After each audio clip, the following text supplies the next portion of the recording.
L'officier Bushra Aziz en patrouille à Lahore.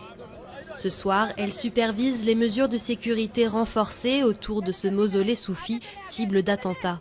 Elle fait partie de la petite poignée de femmes ayant réussi à atteindre un rang élevé dans la police pakistanaise et elle espère montrer l'exemple. Nous ne devons pas être trop féminines et nous comporter en égales des hommes. Si nous continuons à nous positionner en tant que femmes, nous ne pourrons jamais travailler. Ce n'est pas difficile, c'est juste une question de courage. Au Pakistan, seulement 2% des emplois du service public sont occupés par des femmes, la majorité dans les domaines de la santé et de l'éducation. Dans ce lycée pour filles d'Islamabad, les vocations apparaissent très tôt. Il n'y a que 2 secteurs professionnels dans lesquels les femmes sont respectées, la médecine et l'enseignement. Tous les autres métiers sont difficiles pour les femmes parce qu'ils sont réservés aux hommes. Matira Mohamed, elle, brise les tabous à sa façon.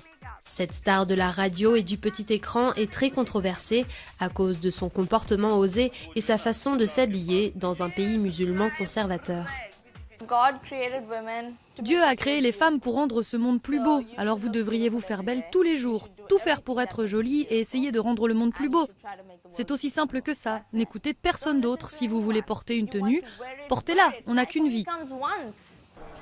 Mais ce n'est pas aussi simple pour toutes les Pakistanaises dont les familles leur interdisent souvent de trouver un emploi. Le transport est aussi un problème avec peu de places réservées aux femmes dans les bus et les trains. Et une fois au travail, le harcèlement est monnaie courante, entre autres difficultés.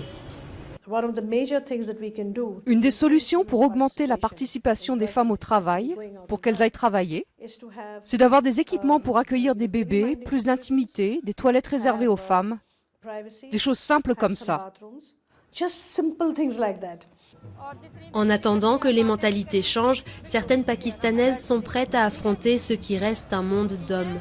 Mais face à tant d'obstacles, beaucoup d'entre elles n'entreront jamais dans le monde du travail.